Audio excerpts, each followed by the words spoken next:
पंतप्रधान नरेंद्र मोदींनी केलं महामानव डॉक्टर बाबासाहेब आंबेडकरांना अभिवादन. उपराष्ट्रपती सीपी राधाकृष्णन यांची सुद्धा उपस्थिती. आज भारतरत्न डॉक्टर बाबासाहेब आंबेडकरांची 135वी जयंती. चैत्यभूमीवरती राज्यपाल जिष्णुदेव वर्मा, मुख्यमंत्री फडणवीस आणि उपमुख्यमंत्री एकनाथ शिंदे आणि सुनेत्रा पवार, महापौर रितू तावडेंनी केलं अभिवादन.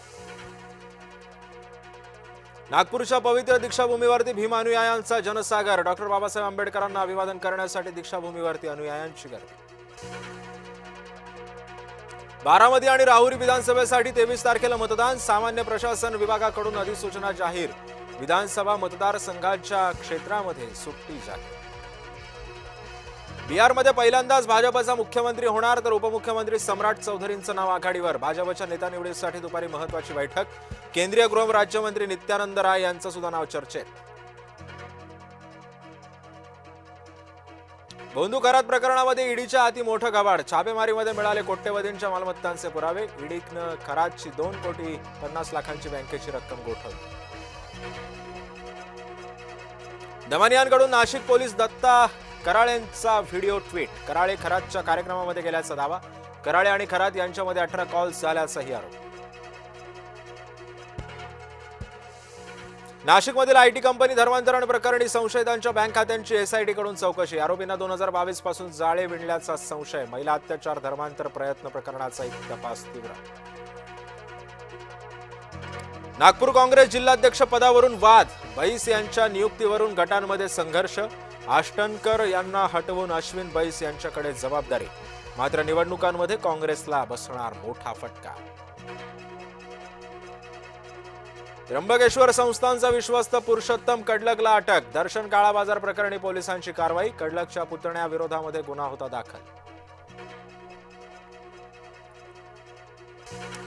राहुरीमध्ये अक्षय कर्डिले यांच्या प्रचाराला वेग. पत्नी आणि बहिणीचा झंझावाती प्रचार. मतदार महिलांच्या विशेष बैठकांचाही धडाका.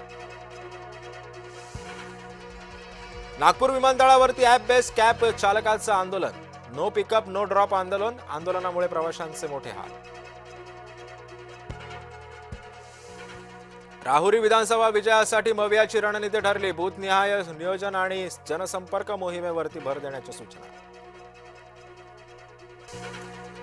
धान खरेदी संपल्यानं शेतकऱ्यांवरती उपासमारीची वेळ. धान खरेदीसाठी शेतकऱ्यांचं उपोषण. शासन दखल घेत नसल्याची केली तक्रार.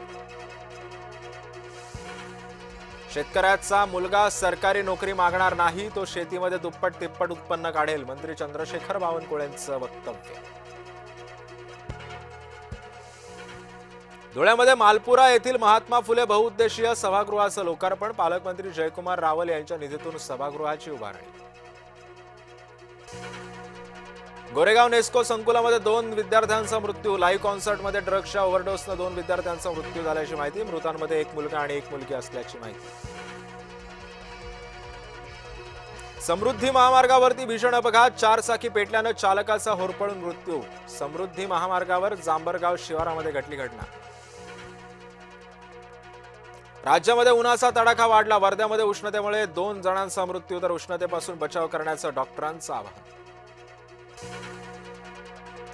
सनरायझर्स हैदराबादचा राजस्थानवर 57 धावांनी दणदणीत विजय. राजस्थानचा हंगामातील पहिला पराभव, तर हैदराबादनं थेट टॉप 4 मध्ये मिळवलं स्थान. आज चेन्नई विरुद्ध कोलकाता एकमेकांना भिडणार. चेन्नईच्या चिदंबरम स्टेडियमवरती रंगणार थरार. कोण मारणार बाजी याकडे क्रिकेट रसिकांचं लक्ष.